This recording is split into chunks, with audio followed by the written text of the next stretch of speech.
I have visited now to have an engagement with police officers, every of that public engagement has touched on mental health. And we need to look at it not just when they have become sick, but what are the factors that lead to mental health problems, if I may say so. First, we have now discovered that the deployment of police officers is such that a police officer is sometimes deployed to an operational area for 10, 11, 12, 15 years, Mr. Speaker. You are recruited, you come from Bungoma, you are deployed to Tana River, and you go serve there for 15 years. And it is in a difficult operational environment. So what happens? That person, first of all, I was told this story when I was in Tana River, that a police officer had been deployed there. He hoped that he will serve there for 3-4 years because he was still in his early 20s.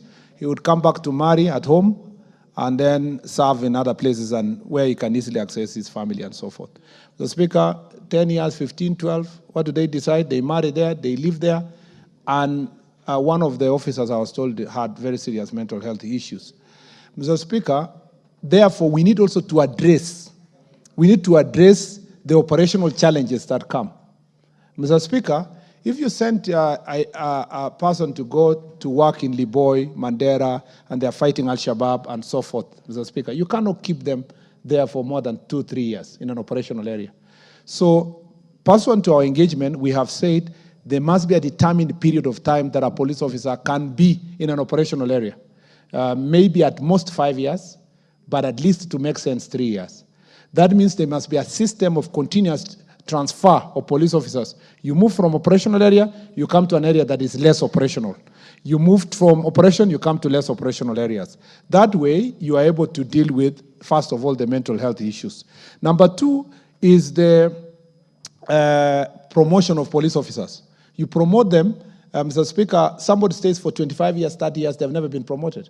They feel totally disillusioned to serve as a constable from the day they were hired to 25 years. And Mr. Speaker, that again contributes. I know many who have served as constables from recruitment to retirement. To retirement. And Mr. Speaker, for I can hear, I'm overhearing, I'm not supposed to hear, but I've heard Honorable Mbui saying, like, our security officers, the bodyguards that are with you. Mr. Speaker, every Jukwaa la Usalama visit we've gone to every county, it is the leaders after that will give us names of officers who have stayed for a long period of time. So that is true what he's saying. But Mr. Speaker, so what kind of interventions have we said in terms of this long period of without promotion? As a result of this, we have agreed, and it has been presented to the board, that all officers who are still constables and they are 50 years and above will all be promoted automatically on merit and sent for training. Mr. Speaker, for all officers who are still inspectors of police or who have been corporals for also 15 years, Mr. Speaker, for more than 15 years, for 15 years and above, have stagnated at corporal stage, be promoted automatically and taken for training. And for people who have been inspectors of police, Mr. Speaker, for more than 10 years, be also promoted automatically and taken for training. That way, you help the police officers deal with their personal welfare and they feel like they are being cared of. But going forward, there must be a system that automatically helps police officers. Unless you have a serious disciplinary case, you must know that when you reach a certain level of service, you will have moved from constable to corporal to inspector and so forth and so forth. Mr. Speaker, the other issue now is working hours. And this is where I suspect, without prejudice to the case that is going on involving Mr. Boniface Kariuki, I was looking at him and I'm asking myself, why would a police officer shoot a civilian in such an incident? And Mr. Speaker, it points out, we suspect, you can suspect a mental health situation at that point in time. When you deploy someone, and this is where we need also to, as I said earlier, we need to deal with this issue of protest. When there is a protest in Nairobi, for avoidance of doubt, for people to know, the police officers are deployed from 6 the following day. You know, by 7, 8, 9, 10, they're already preparing to take position. Because if they don't take position, goons will take that position. and come to town to burn property and so forth. So somebody has been deployed from 11 p.m. at night, okay? And given some snacks around in the morning. And occasionally, sometimes they might be forgotten. But I'm just, making true confession that if it happens that they were not brought for snacks, Mr. Speaker, they will be deployed. Now, the following morning, he's taking position the entire day. Now, the real mandamano starts at 1 p.m., okay? By that time, he's worn out, he's tired, sugar levels are down. So by 3 p.m., that person is extremely irritable. Extremely irritable. A small provocation, you insult his wife or his mother, you call him stupid, or at that point in time, their mental health status is of great challenge. So sometimes it's important for all of us to appreciate the operating environment of some of these police officers. And therefore, that's why we're insisting we need more police officers that can be able to cover for each other. But also, let's not create occasions where police officers have to manage criminals and gangs and so forth that are giving us problems. And Mr. Speaker, as a matter of fact, I have visited the training institutions of the police. All our police officers that are deployed to deal with serious cases like Al-Shabaab, among others, do not stay there for long, and they're always brought back.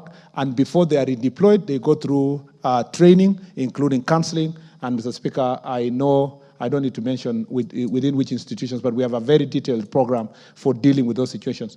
The problem is the day-to-day police officer in a normal police station providing those services. There are very few councillors. The councillors now that are serving our police officers are only at the county headquarters, and they are supposed to move to different places, so different parts of the county. You may have in a county 17 or 24 police stations. To serve all those police officers is not easy.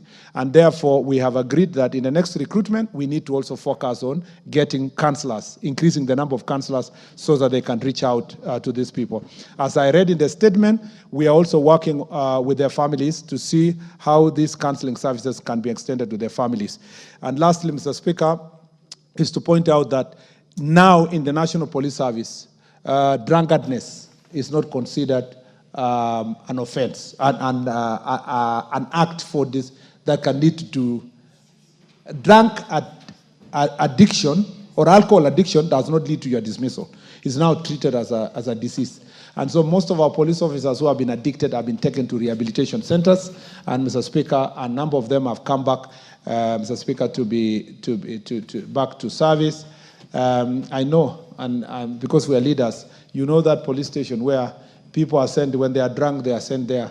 So you have 13 police stations, 13 police officers, but 10 are there because they are addicted to alcohol. So the only 3 police officers that are serviceable. Those are some of the things we have said it must come to an end.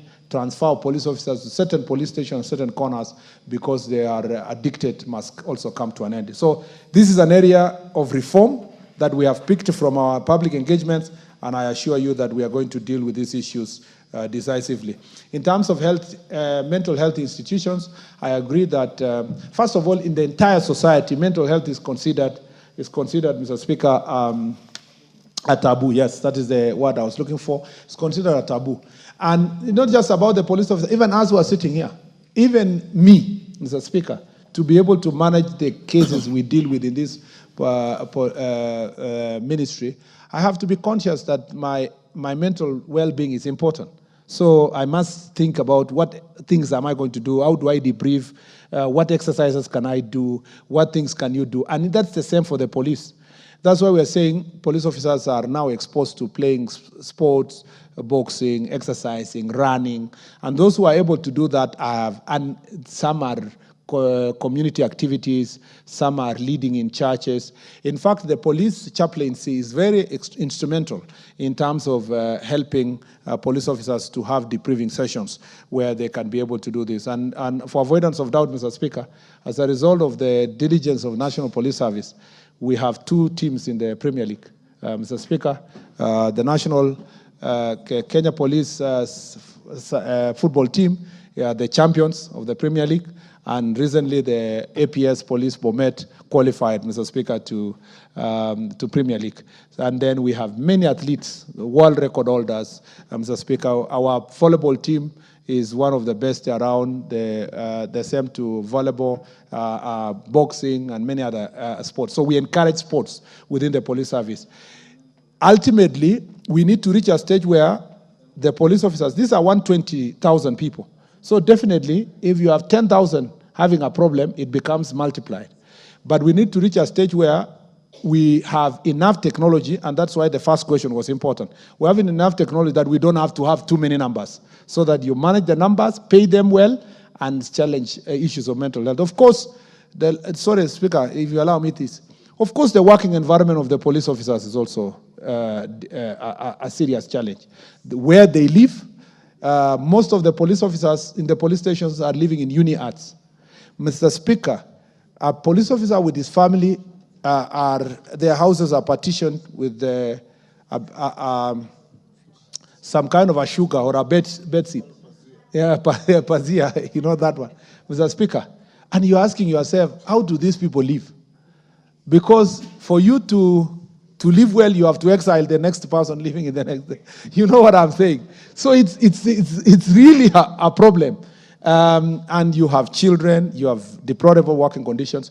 For those of us who have had this engagement at home, and even if you look at your police station, you'll realize your police station is the worst government office in the country, you know? And allow me to use this example. Sondu Police Station, when we were at Jukwaa la Usalama Kericho, we discovered that Sondu Police Station was built in 1932. It is old, it is completely in a deplorable state. Meanwhile, Sondu Power Generation Station was built over 10 billion shillings or so. Yet you have the police station here, they are supposed to provide security to this critical government installation. They just need maybe 10 million to build a good police station. And nobody cares about that police station. And those examples are replicated all over the country.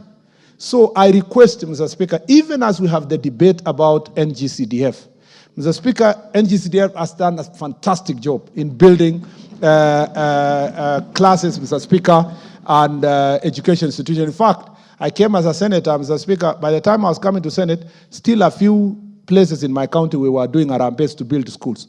But now we don't go for any Harambee to build schools because of NGCDF.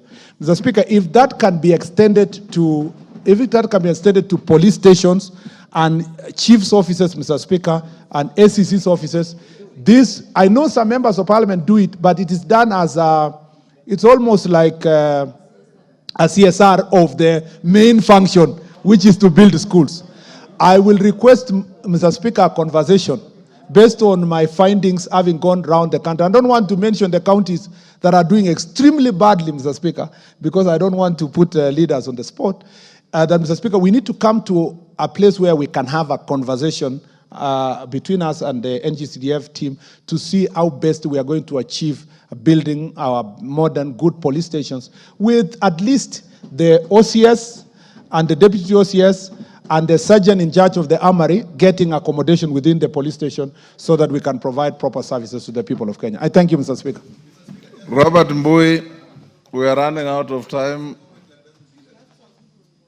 A comment? Yes, half a minute. Mr. Speaker, the minister said something very important that must be acted on. You cannot have a person who started working at 11 and by 5 o'clock has not eaten, holding a firearm. That, I think, should be changed in management of demonstrations. Even drivers which have these buses that troll, if you look at the time, at that time they are not in a mental state to work. Thank you, Mr. Speaker. In fact, Minister, when those policemen are on the streets, do you ever think even where they go to relieve themselves? Something as simple as that, a human nature call. Yeah. And you are there from morning to evening. What do? The hotels are closed because people are rioting. You can't enter any cafeteria. And they are human beings. A man within an age bracket of procreating living in a small hut. And sometimes you find 3 families living in that hut, divided by a piece of cloth. And they have got human needs, and children are born in there. Or sometimes an unmarried young man with a couple. You can imagine. But I was very impressed when Haika invited me to Taveta, and we went to an SCK church, and the guest preacher was a policeman.